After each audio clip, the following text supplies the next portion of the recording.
Ponce de Leon awoke to the cry of land.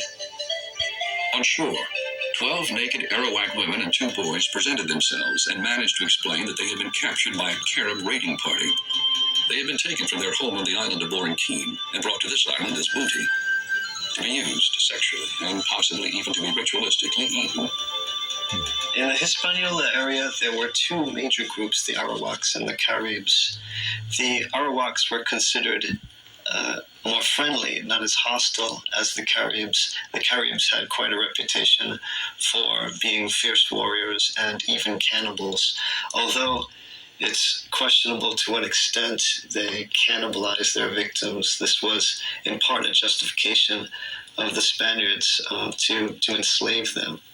The Arawak women praised Borinquin's wealth and generous inhabitants, and they struck a deal. If Columbus would free them from their Carib abductors, they would lead them to Borinquin.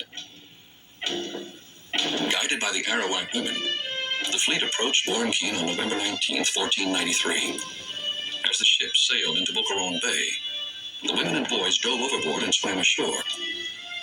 Columbus renamed the island San Juan Bautista in honor of John the Baptist, namesake of the king and queen's son. 18 years later, Ponce de Leon would give it the name by which it is now known, Puerto Rico.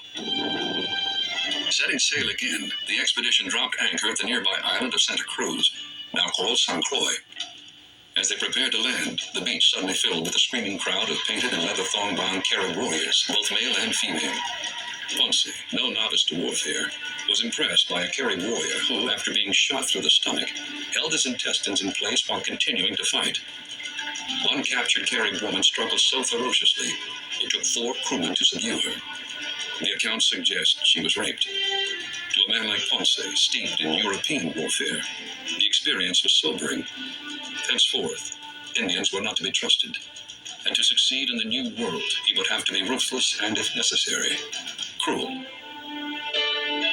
At sunset 8 days later, the fleet dropped anchor beyond a reef off the northern coast of Hispaniola, where the Santa Maria had run aground on Columbus's first voyage. They expected to find a thriving colony run by the 40 crewmen whom Columbus had left behind. All were dead. The men of La Navidad, in their lust for women and gold, had fatally offended the island's once hospitable Arawak inhabitants. On January 2nd, 1494, Ponce went ashore at the place where Columbus decided to plant his new colony, named Isabella, in honor of their queen and benefactor. Columbus ordered gardens planted, a military storehouse, a church, and homes built around a central piazza. Ponce and the other gentlemen objected to being treated like common laborers. They'd come to get rich, not to build houses of mud and sticks. Within days, over a third of the men fell ill. Those like Ponce who remained healthy were told that if they did not work, they would get no rations. With supplies running out, Columbus sent 12 of the 17 ships back to Spain with an urgent plea for provisions. But then, a scouting party sent into the interior returned with samples of gold which they'd found in streams, or had been given by trusting Indians. The building of Isabella could wait. Ponce de Leon and 20 other gentlemen rode in the vanguard of a force of 200 men on foot. The Spaniards were well armed.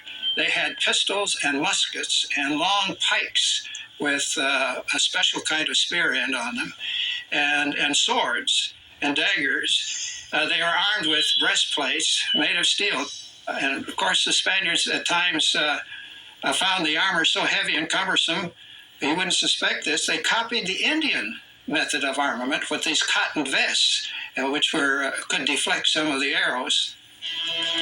Under Columbus's personal command, the invaders pressed inland towards Cibao, the rumored treasure trove. The little gold the Spaniards found only whetted their appetite for more. On a follow-up expedition to the island's interior, personally led by Columbus, the explorers cut a path as they went, creating the first Spanish road in the New World.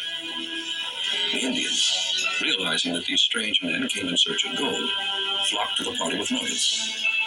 Convinced he had come to the right place, Columbus ordered a fort built in the heart of the region called Cibao, a native name which meant stony land.